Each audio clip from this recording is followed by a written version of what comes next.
What's going on, everybody? It is your boy Dylan Matthews back at it again with another hometown take. Today is the day, guys. It's game one of the NBA regular season. Well, not for the NBA as a total because they played last night. We saw the Brooklyn Nets completely destroy the Warriors, who were very short-handed. And we also saw a close game between the Lakers and the Clippers. The Clippers won, though. I'm sure you guys already saw that. But it's game one for the rest of the league. And it's opening night for the rest of the league. Game one for, most importantly, our Atlanta Hawks. They're taking on the Chicago Bulls in Chicago tonight at 8 p.m. So make sure you guys check them out and check me out. I'll be coming with a recap video. If I'm not live, I might be live. So watch out for that later on tonight after the game.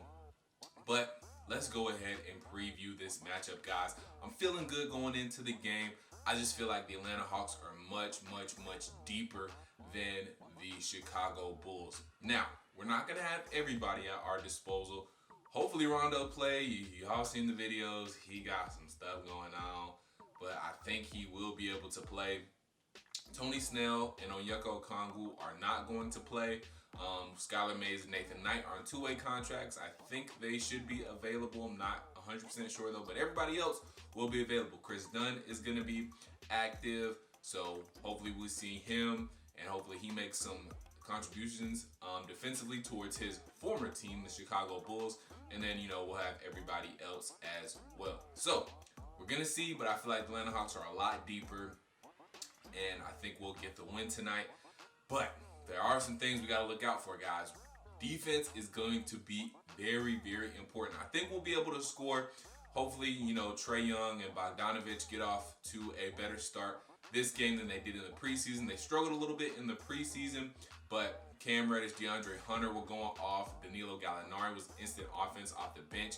And John Collins and Nick Kayal had pretty much double-doubles almost every single game in the preseason, respectively. So I think we'll be fine offensive-wise. It's really on the defensive end we're going to have to step up. And, that's the mantra for the whole season. Defensively, we're going to have to be a lot better because the Chicago Bulls, they got some guys in that starting five that can get buckets, okay? They moved Patrick Williams up to the starting five after the 2 games in Houston where he dominated. So a lot of people were talking about Patrick Williams and maybe he was drafted too high at that number 4 overall pick, but he was proven to be that dude, and he was proven to, he was showing his worth and why he should have been the number 4 overall pick. So coming off the bench, first game ever in his NBA career preseason game, had 12 points, 5 of 9 from the field, was 0 for 2 from 3, but also had 3 rebounds as well in 25 minutes. So that's not terrible. Pretty efficient from the field. Game 2 against the Rockets, he had another good game. So his stats were, let me pull them up for you. So Patrick Williams in game 2, 13 points, 4-12 from the field. Not as efficient, but did knock down 2 out of his 3 threes, so that's good there. 3 rebounds as well. And then starting against the Oklahoma City Thunder in game 3 of their 4-game preseason, Patrick Williams had 13 points, 6 of 9 from the field, 1 of 1 from 3, 7 rebounds in his starting debut in the preseason. So very good game as well. Took Otto Porter Jr.'s spot out of the starting lineup. And then the final game 4, which they won as well, 7 points. Not a great game in the final game. 7 points in 29 minutes with 3 rebounds, 3-7 from the field and 0 for 1 from 3.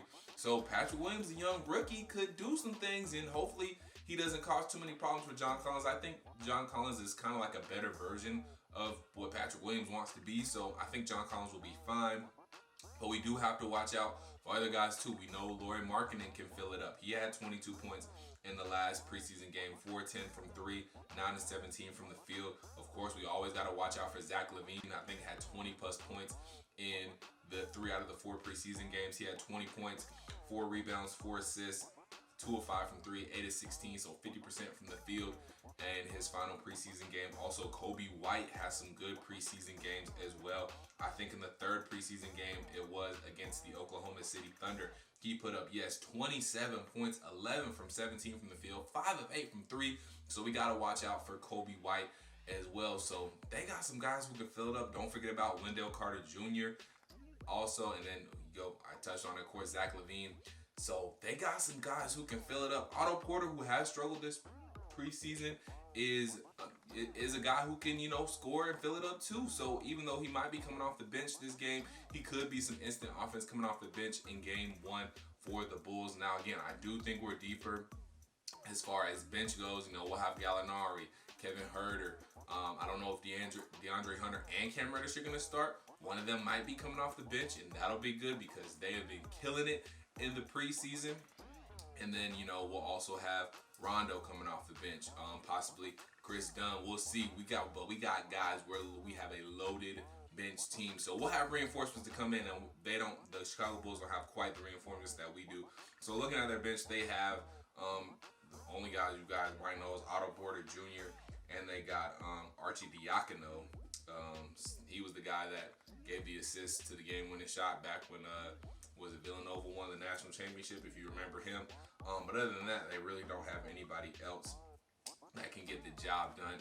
I don't think Denzel Valentine might play. He is dealing with the strained left hamstring, so he might play. If he does play, then that's another guy that can give them some offense off the bench. But this is just a deeper team in the Atlanta Hawks. So I think we'll be good, guys. I think we'll be able to get the job done. We're gonna see, but again, we have to play good defense, especially starting out the game. We can't let those starters get hot because the starters are who are really going to hurt us. I'm not too scared of their bench, like I said, but the starters can and will hurt us if we don't get the job done defensively. So that's my thing to look out for. We have to get off to a hot start offensively, and we have to play sound defense throughout the game. Now, throughout the regular season last year, we did struggle in the third quarter, so I'll be looking out for the third quarter and see how we perform coming out of halftime. Hopefully you have a good lead. So we're going to see what happens, guys. I'm excited, though. It's game one. Here we go. It's a long journey, the long 72-game road. Hopefully that ends in a playoff berth for the Atlanta Hawks. Tell me what you guys think. Tell me how you think the first game is going to go. Make sure you like this video, comment your thoughts, and subscribe to the channel. We're going to be watching game one together, guys. And make sure you tune into, either my recap that I'll have or a live I'll be on after the game, so make sure you check that out as well. But until I talk to you guys later, peace.